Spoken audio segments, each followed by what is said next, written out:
Ladies and gentlemen, boys and girls, children of all ages, this is Video Game Revival.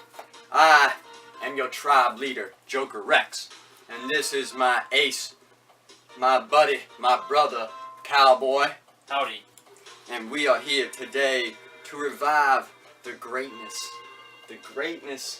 and the old prehistoric caveman video game, my friends. In particular, Joe&Mac. We have Joe&Mac here. And Joe&Mac. We have the SNES and NES. And NES. We have Big Nose. And we have Chuck Rock 2 for Genesis. Big Nose was for the SNES, or the NES.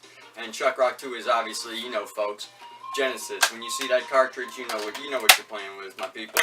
And look at that case. Look at that case, man. We've had that since what? Since it was came out in '93. I mean, yes. we got this game, yeah. And it still looks brand new. It still looks like it just came out of the case, man. So today we're gonna just kind of give you a little info here. We got we're gonna sweep over a couple of these small ones because Big Nose was made in '91 by Codemasters, a company that made just about every single one of their Nintendo games in gold cartridges, right? Right. And they looked cool, but they were kind of cheapy, and they had this bad fad with having bosses that were the same exact type, but different colors, right? You know, right. like I'm number 1 and I'm number 2, and that's it kind of loses its luster after about stage 3, even though it was a fun game. You got something on here for, don't you? Some Big Nose. Yes, I do. Big Nose the Caveman. Big Nose the Caveman. What I'd like to say is this video game that only has 4 islands on it. Well, the 4 islands were huge, though, weren't they? I mean, yeah. We never did beat the game, did we? No. Yeah, I mean, it was one of the harder of the 3 we're talking about. You'd have to say Big Nose was the hardest, you think? Yes. For me, it was the hardest. What stage did you get past? What island did you get to? I got all the way to the 4th island. You got to the 4th island? Yeah. Yeah, they had weird names too. What was the names of them? It was like Chaos Island, Paradise Island, Monster Island, Terror Island, and Chaos Island. And really, none of them fit. Like, some of them would be up in the sky jumping on clouds, and it kind of then, the only terror and chaos was that it was so easy to die, you wanted to break your controller every time you played it, but... the animation, when you died, you played like a heart going kind of up to caveman heaven or something. There was not a whole lot that I had to say on Big Nose, man. And there was 10 different bosses and different colors, like we just said. Yeah, the different colored bosses, man. Just I can't stand that when you just switch me. I go all through all that trouble just to get to a new looking Stegosaurus and a purple dome.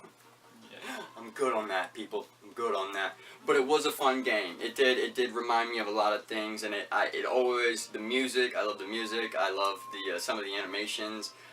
It was pretty fun. There was a store you could buy stuff in, right? Yeah. With bones. Yeah, with bones, and so it really had a lot of elements of early kind of action RPG games. You know, with the different worlds that you had to go through the state.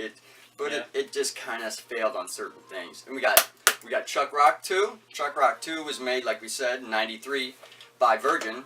And Virgin. And I loved a lot of Virgin games. I even fancied myself some Global Gladiators too. Are you ready? But well, that's another revival. The Chuck Rock too, man. I was not a fan of Chuck Rock 1, the belly bumping caveman father of Son of Chuck, basically, and lift up rocks and hit enemies with it? Yeah, it was all a kind of a puzzle game with rocks and bumping your belly around. It was really kind of... It was a caveman game in every sense. You almost had to be a caveman to play the game. Belly bumping and something. And you had to wait till the guy was like within an inch of hitting you already, and then half the time you'd belly bump him and it would be a little too late or a little too fast, and then he'd hit you anyway. So Son of Chuck was the game for me. You had this club that was way oversized. The animation, you'd swing the whole thing, and while you swung it, he would hop into the air a little bit because the force of him swinging it was so... The animations were great. He got down on the ground after he got beat, and he'd throw a tantrum, and he'd cry, and then he'd lay down and fall asleep, and the little bubbles would pop out of his mouth like an anime. It was one of the best animations in games you'd ever seen. And the dinosaur buddies, it had dinosaur buddies, right? Yeah. It had a moose and a goat. Yeah, so yeah, like your buddies were mammals, right? Yeah. They were mammals, yeah. So, and then the bad guys were kind of like dinosaurs, but it was, I don't know, I liked Son of Chuck. I really did. Like, I'm thinking about, we have our Sega hooked up in the other room. I'm thinking about going to pop it in and play it now. Sega Genesis is the Sega... Well, it had a really cool, they had an acid jazz soundtrack, and it was by Martin Iveson.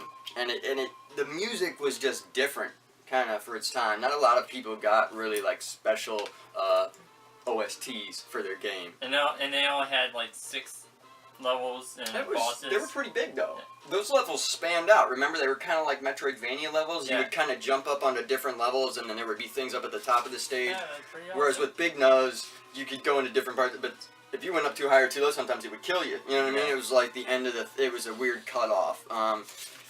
Yeah, it's one of the Chuck Rock. I would really love a comeback of Chuck Rock. And it has 3 mini games in it too. Mini game levels. Did it? Yeah. What were the mini games?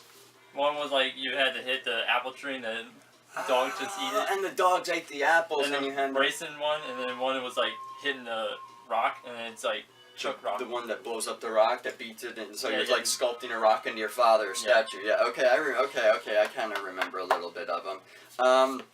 But let's get to the meat and potatoes, folks. Let's get to why we're here.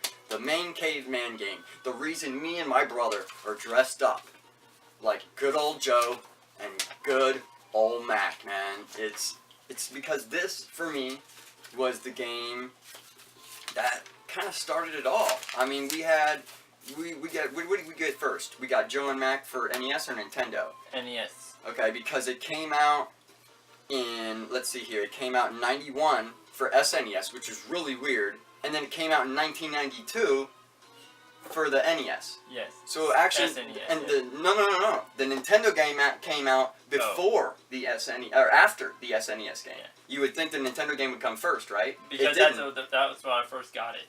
It came, yeah. This came second though. This was almost a game that came second, and it was really weird. This was made by Data East. Or Data East and Elite Systems, both of them. But the Nintendo game was actually made by, also had Elite Systems was in on it. It was, I liked one for not the, I call it one. I liked the NES version a lot, but it was weirdly difficult in certain areas. Yeah. Only 10 levels? The 10 levels weren't so bad. It was a little bit short, kind of. The backgrounds were just black backgrounds, weren't they? I mean, it really didn't... Yeah, as I remember, the stages were kind of very Mega Man 1-ish. Like, everything had a black background. Bosses in it, too. Yeah, it did have a little few different bosses. What were they? Like, one was the first boss was this, the miniature baby T-Rex, and the second boss was the big T-Rex. Okay. And there was a plant boss after that. Yeah, the little shop of horrors thing is why, I mean, I love Joe&Mac things, man. They've got even the SNES kind of eluded the little shop of horrors. The plant actually talked. It was kind of one of those things that had actual voice in it for an SNES game. It would sound like, come on, and then you hit it and it, hurrah! And it would sound like a guy screaming, kind of. It was really and I like how the way it died. It's like weird. And yeah, it would lay its tongue out, kind of. And the K-Big comes in. And you're like, oh yeah, I forgot about that. I don't know if anybody, have you played Tomba? Did you play Tomba for PS1? No, see, that's why I wanted to make a revival for this game, for Joe&Mac and some of these games, because they made a game called Tomba for PS1, and I'm not going to give you a bunch of stuff on it, but it was a lot like Joe&Mac for SNES. The jumping, it kind of had the jump back and forth type deal, it had the throwing things. Tomba had the hair, like, you know, and it was pink hair, it was kind of, the art style was goofy and out there. And it was a good game, but that one was also kind of forgotten too after I think they tried to make a second one that went nowhere. But Joe&Mac had a sequel. It had a sequel, but it was one that I never played. Did you play it? It was more like of a... No, I saw It was videos more like on YouTube. they wanted it to be like an action RPG kind of. I know that, and it was the pacing was really odd for me personally. And I like the secret stages on the game too. What were they about? It had like one secret stages or like you had to collect all the food and stuff there. And one stage was like you had to fight enemies in it. Okay. Like a horde mode, like enemies would just come at you and you have to jump around and knock everything, you mean? Yeah. In order to do that, you had to go to like a secret stage, and one of the main stages, like you break open an egg and a pink pteranodon comes and grabs it. Picks you up, kind of like a warp system. Yeah, and then you go there, and that's how you get the skull keys and stuff. Oh, okay, yeah, I got it. So it was, I mean, so it did it had a map, remember? It had the overworld map, kind of like Mario, to where you would go from stage to stage, and you could fight through different things. So once you collected the keys, areas would open up? Yeah. Oh, okay. Okay, so yeah, see, I'm trying to remember. It's been so long since I played a lot of these games, and we have all of them still, right? Yeah. I mean, we break out the instruction booklets for the video, but we still have 98% of these games, I'd have to say. And oh, this guy again. This guy. So, the main guy in the game is a Tyrannosaurus, right? that's right. And you feel like you're fighting dinosaurs, and then comes to find out by the last boss, you know. The last boss is me, the red Tyrannosaurus. And when you beat me, you go inside my body, and you have to fight a demon, which I'm possessed. So that's it, folks. We have to actually fight an exorcist version of a Tyrannosaurus Rex, a possessed dinosaur. So they kind of prove to you at the end that dinosaurs are not bad. They're just kind of possessed sometimes and do crazy things in order to fight weird cavemen with green hair and just a fancy for Joe. You know what I mean? And also in the NES versions and SNES version, there's two different final bosses. Which the Super NES has the red demon in it. Yeah, red demon Tyranno And the NES version, Sega version has the half caveman and half dinosaur thing that you had to fight in the stomach also. Oh yeah. Yeah, I never got into that. I never got into the Sega version. The Sega version was done by Eden Entertainment. I never got into that. What I liked is what we didn't mention was the Japanese name of the game, Caveman Ninja. I kind of wish they would have named it Caveman Ninja and just left it. I mean, that's what it was named in Japan. I wish. Joe&Mac is cool. It's memorable.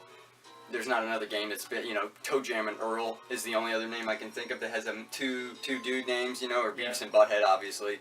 But Joe&Mac could have stayed Caveman Ninja, and I think it would have garnered a lot more love. Kind of like all the Ninja Gaidens and stuff like that. People back in these days, anything with Ninja on the front of it, people would buy. I remember buying a game called Street Fighter, what was it, 2010,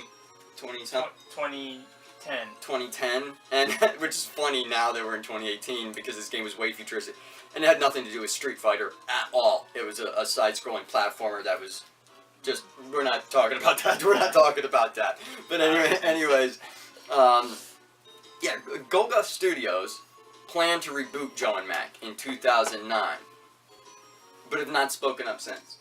So in 2009, there was a company, almost ballsy enough, to bring back the Green Ponytail and the Crazy Do brothers. Were they brothers or friends? They were buddies? No, Buddies? I think they were buddies. Yeah. But come on, man. Like we need this. We need our games back, man. These were rated 7 out of 10s, most of them 72s out of 100. These games were not crap. They were not thrown in the pan. There were a reason they were made on 3-4 different systems in 3 different ways. It was because people loved them. We've forgotten about a lot of games and just given names to things like this is a Souls game, this is a Metroidvania game, this is a first-person Call of Duty shooter style game. We need to just give credit to games like these, the side-scrolling platformer that brought you to where you are now. I'm getting goosebumps. And we need to remember that these games need love. They need to be brought back. Son of Chuck doesn't need a small little crappy anime. He needs to grow up and be 20-year-old, maybe drink caveman beer or something. Yeah, drunk caveman. Son of Chuck grows up or something like that. All grown up. Anyway, folks, that is my plea for you to revive this genre of side-scrolling platform video games. And until next time, folks, ooga booga doo, I am Joker Rex, and this is my brother, my Mac to my Joe, Cowboy. Ciao. And we will say goodbye. Goodbye. That is all. Ooga booga! Ooga booga! Ooga booga!